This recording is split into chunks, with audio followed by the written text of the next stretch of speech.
would I ever think I'd go without your infinite love? Made me, made everything I see. All that will ever be your infinite love. I so know the truth, whatever I choose to do, your infinite love will prove more than enough. There is more than enough in the universe that you created. There is more than enough on the planet of sacred design. There is more than enough for humanity made in your image. So why should I worry? Why would I doubt? Why would I ever think I'd go without? Why would I worry? Why would I doubt? Why would I ever think I'd go without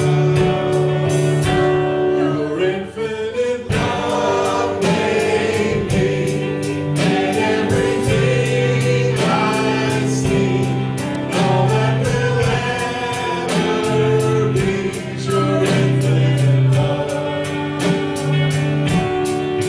I so know the truth, whatever I choose to do, your infinite love will prove more than enough, more than enough, more than enough.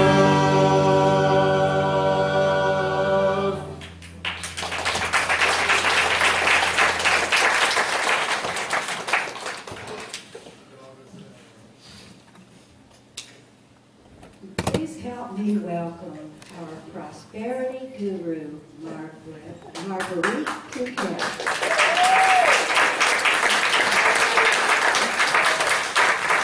Thank you, Becky. It's an honor to speak to you today, and thank you to Kyle and the band and the choir for singing that wonderful song of abundance.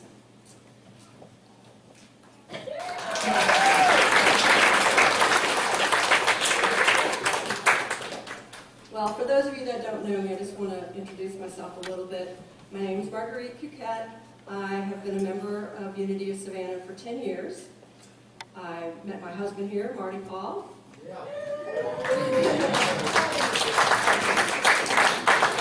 I'm a past board member. I served a 3-year term on the board of trustees. I'm currently the financial administrator. I'm also a life coach. I'm a preferred Psyche affiliate, and I am a certified Dream Builder life coach, certified by Mary Mann & Morrissey, the creator of the Prosperity Plus program that we'll be offering here that we mentioned in the announcements. So today my talk is about prosperity. So there is prosperity consciousness and prosperity experience. And we might wonder, well, what is the difference between experiencing prosperity and having prosperity consciousness, and can you have one without the other? Well, everything starts in the mind, so it's essential to have prosperity consciousness. So let's talk about what does that. Well, first of all, let's talk about using the mind, using the power of the mind to bring about actual changes in our life, actual experience. And some of you might think, well, I don't know how to do that. These are I can't control what's going on around me. I can't control my circumstances. And I haven't played Let's Pretend since I was a kid. So let's just have a little exercise in imagination just to warm you up and reconnect you with that sense of wonder and ability to use the mind. So I want you just to imagine right up here on stage with me, I have a very large glass bottle with a narrow neck, and inside this large glass jug is a live goose. And I want you all to figure out how can we get the goose outside of this bottle with the narrow neck without harming the goose or breaking the bottle.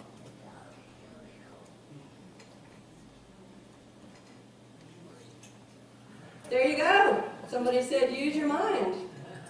How did we get the goose into the bottle to begin with? We imagined it in. We thought it in there. And that's how we'll get it out. All right. So what are some of the ideas about prosperity we have? Well, let's just start right here. Got some money here. What do you think about that? Oh, I love money. Woo! What do y'all think about that? Is anybody out there, feel free to raise your hand or not, anybody by that offended by what I just did? Did that seem vulgar or distasteful? Like, what is going on here? We're in church. This is the house of God, and this lady's up here kissing money? I mean, this is inappropriate at best. So the point I'm bringing up the idea is that we have emotions about money. Let me tell you something. Money is nothing to fear. Money is nothing to love. Money is nothing to hate. Money is nothing to judge. Money is energy. Money is a form of exchange. Money is something that we use. And so, but at the same time, I'm telling you, money is nothing to worry about, and yet we have these feelings about money. Whether it's we're worrying about how we're going to pay the bills, or if we're judging other people for being poor, or we're judging other people for being too rich, or if we're feeling guilt about having too much money, or if we're feeling guilt about wanting money. These are all emotions about money. And we all have them, or have had them, or know people that have them. Well, the emotions and the feelings that we have surrounding money affects our prosperity. Okay? If I love, take example, if I love people, I'm a people person, I love people, well, I'll be a people magnet. People will be attracted to me, right? If I love money, money will be attracted to me. If I hate money, if I judge money, like money is a bad thing, and well, I have to have a little bit of it to pay my bills, but I really don't want any money, well, I'll be energetically pushing money away. So, but if I'm neutral about money and I can use it, it comes and goes, it's nothing to have feelings about, then I can be at peace with money. And I can work with it. Well, what are some of the blocks to money? Okay, there are four main blocks to, well, first of all, I just want to say this before we get to that. Money is not what prosperity is all about. So if you came here and thinking, well, I'm going to be talking about money, and I just kind of started off that way, money is not what prosperity is all about. All right, there are four aspects of prosperity: health, relationships, creative expression, and financial freedom. Well, all four of these aspects make up prosperity. And we need to be flowing freely and feeling good and feeling peaceful in all four of these aspects. And I have a book recommendation that goes into it very clearly, and it's a very entertaining reading as well. It's a book by Edwin Gaines, and it's called The 4 Spiritual Laws of Prosperity. And do we have it yet? It's on order. We'll have it in the Unity Bookstore. If anybody wants to get the book, please leave your request in the bookstore. So it's called The 4 Spiritual Laws of Prosperity by Edwin Gaines.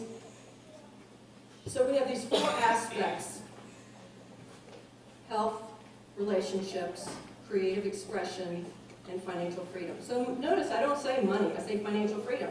Because there is no particular amount. It doesn't matter if a person is earning a 6-figure income, okay? You can have all or more of a 7-figure income. There is no particular amount that makes you all of a sudden, oh, this person is prosperous because they have X amount of money in the bank, or they earn a salary of X amount. Because it's all what's going on in the mind. And I've been there. There was a time in my life when I had gobs of money, and yet I did not have prosperity consciousness because I wasn't happy in my relationship. My health wasn't tip-top. My creative expression, I did not like my work so much.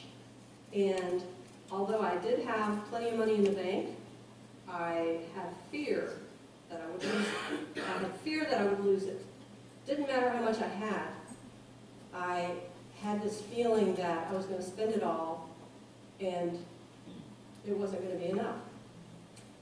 Well, guess what? We attract what we fear.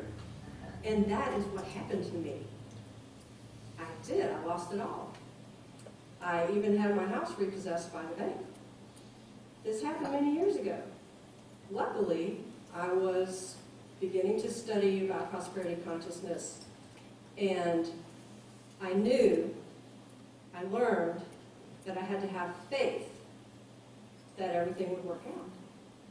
Now, it would have been easy to go into the depths of despair. It would have been natural to sink into blame and remorse and regret and beat myself up and feel guilty about the mistakes that I had made with money.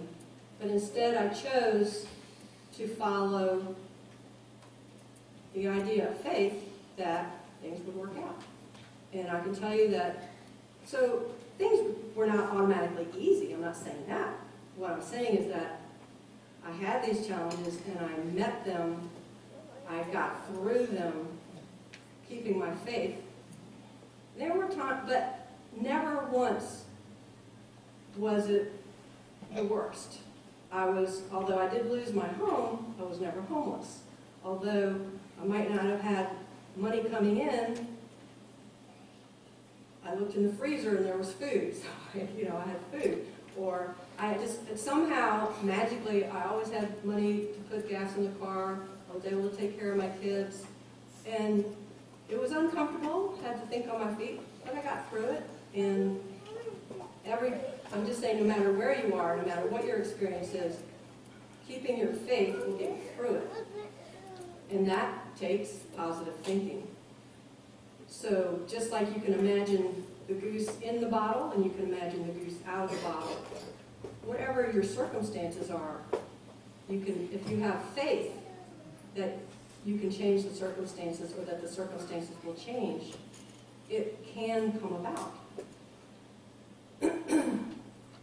So one of the blocks to prosperity, we'll talk about the blocks and then we'll talk about the ways to promote prosperity. So the belief, I'll say the mistaken belief in separation from God. The truth is, we cannot be separate from God. We are one with God. But our ego mind, or however you want to think of it, mistakenly distracts us, leads us away, tries to tell us that we're separate from God. Like at the time that I lost, my business failed, it would have been easy for me to say, how did this happen? There is no God. Help. But instead, I chose to see it that the reason I'm going through this is because I have forgotten that I'm one with God. And so I need to focus on God to bring me back on track. So separation from God, the belief, the mistaken belief in separation from God leads us astray. Number 2, resentment. Holding on to resentment.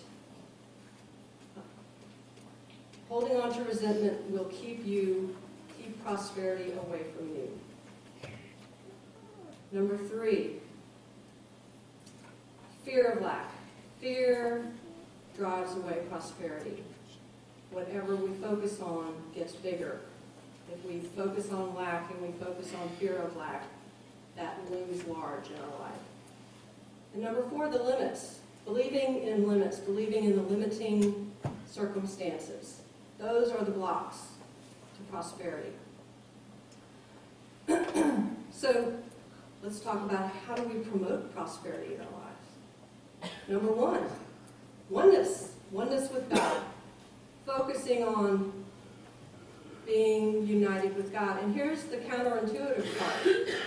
Here we are living our life, going through, we're experiencing the world, we're experiencing material world, we need this, we need that, and we're trying to figure out how to get more or how to get enough, how to earn money. Well, if we stop focusing on that and focus on spirit and focus on our connection to God, the more we focus on being one with God and one with spirit, the more the worldly material stuff falls into place. We have to put out to the universe what it is that we are desiring to experience in the material world, but then we have to surrender it to spirit. Forgiveness. So instead of holding on to resentment, we need to let go of resentment and forgive. So I'm not going to go on about forgiveness because I can talk about that for an hour. So just remember, forgiveness is key to prosperity. Also, belief in abundance. Now, there are a couple different ways to look at the world. Now, we can view abundance, the world, as limited. We can say, okay, well, there's so much money out there, and I need to get some of it, and the more I get, the less somebody else gets. Or we can look at it as a pie. All right, here's the pie of abundance, and let's cut it up. Okay, you get a piece, you get a piece, you get a little piece. I like you, so you get a big piece. Y'all don't get any pieces over there. Sorry, ran out of pie. Okay, there's the pie. We just distributed the pie. That's one way to look at it. The other way to look at it is that we got a bakery. We are making pie. Pies are coming out. Every pie, pie, pie, pie, pie, pie, pie. We're making more pie, more pie, more pie. There's plenty for everybody. Even in the world today, we know that there are people out there who are suffering from hunger and starvation.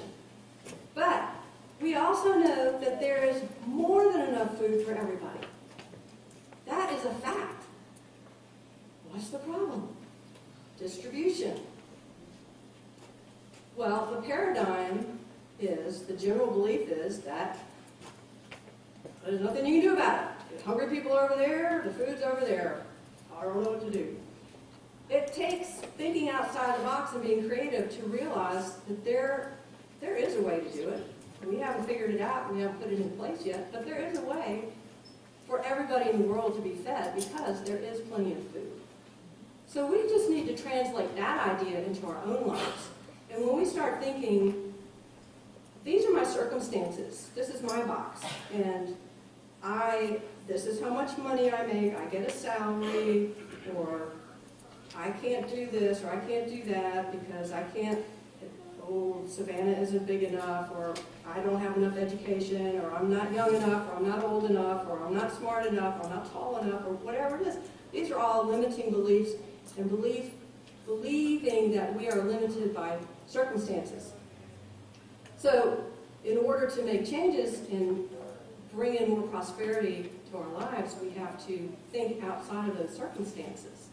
Now, some of you may have heard of an author named Jack Canfield who wrote some books like Chicken Soup for the Soul. Jack Canfield tells a story about a friend of his named Monty. Monty owns a horse ranch in San Ysidro, California, and he invites at youth risk to come to his horse ranch, and they can camp out and experience his horse ranch. And when they come there, he tells the story of why he decided to open up his horse ranch to these at youth risk. He says it all started with a young man, a boy, who was the son of an itinerant horse trainer. Well, the horse trainer, he had to go where the work was. So he moved from horse ranch to racetrack to horse farm training horses, and his son went with him. And so his education was interrupted because he had to change schools very often. He ended up a senior in high school with an assignment to write an essay about what would you like to be when you grow up. Well, this boy, he knew what he wanted to be when he grew up. He got into this assignment. He wrote a 7-page paper all about the horse ranch that he was going to own. And he described it in detail and even sketched it out. It was going to have a 4,000 square foot home.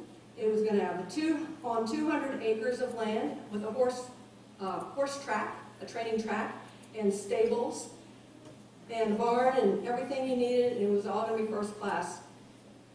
He turned in his paper to the teacher in a couple days, and he was very proud of it. And a couple days later, he got it back with the grade on it, big red F, and a note from the teacher saying, "See me after class." He went to the teacher after class, and the teacher said, "I gave you an F because this paper is completely unrealistic. You can't do this. Don't you understand? You have to be practical. This costs millions of dollars. You have to buy the land, you have to buy the horses, you have to pay stud fees, you have to pay the staff. You can't raise the money to do this. Now listen, if you want me to reconsider your grade, take this, rewrite it, write something reasonable and realistic, and then I'll reconsider changing your grade." So the boy took the paper back home and thought about it long and hard, and he talked to his dad about it. He said, "What should I do?" And his father said, "It's your decision. This is a very important decision, and it's yours to make." So the boy thought about it, and after a week, he went back to the teacher, and he said to the teacher, "You can keep your F, and I will keep my dream."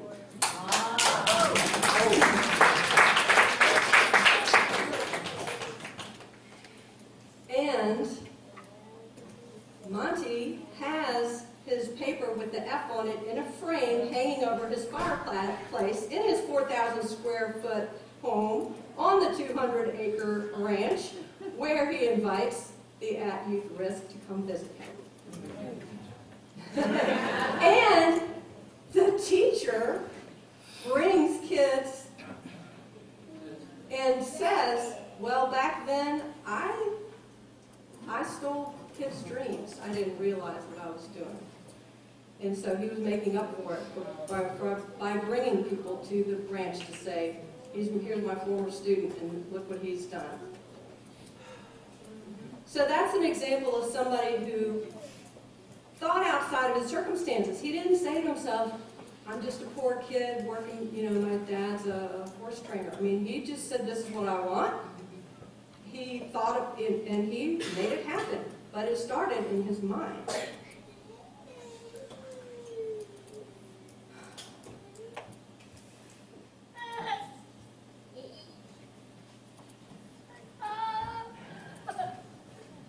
So we need to think of ourselves as being empowered. We can choose to be empowered, or we can choose to be a victim. Now, you might say, "Well, I am a victim. This happened to me. I lost my business, or somebody stole my money, or I was a victim." Well, you don't have to have victim consciousness. You don't have to play the victim role. Whatever happens, you can then be empowered by choosing how you will react and how you will carry on. You might be familiar with the story from the Bible where the 12 disciples are out in a boat, and Jesus appears to them walking on the water. Well, you can imagine how shocked and surprised they were. not only is Jesus out there walking on the water, and Jesus is saying, come on out, the water's fine.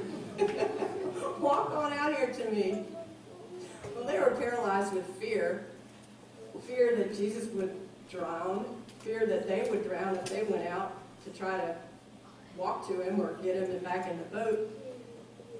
Well, Peter had enough courage to get out of the boat, and he began to walk on the water toward Jesus. He kept his focus on Jesus. And then after a few steps, he started to think about what he was doing, and he looked down at the water, and he sank. And Jesus had to save him.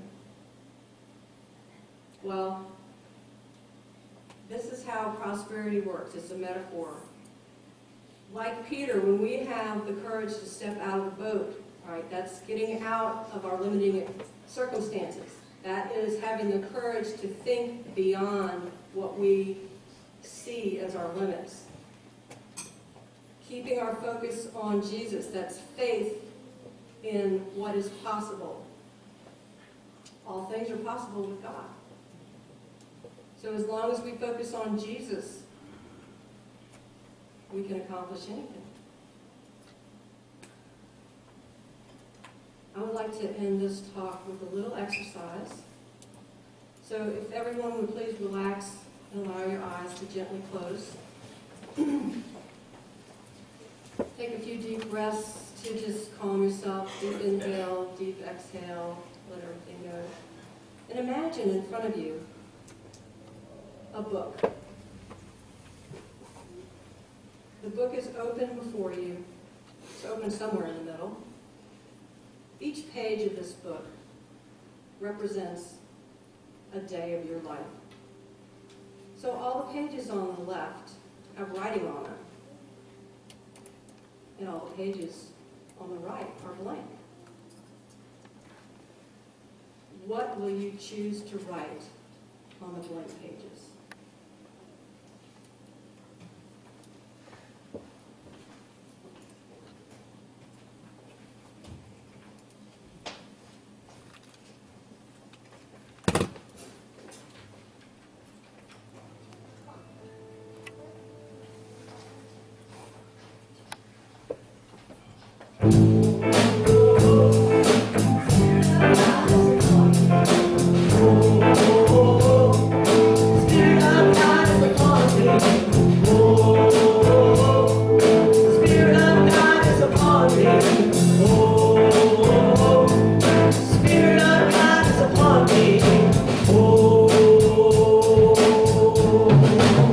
Used to think that I had to, used to think that I should.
Today's work, everybody.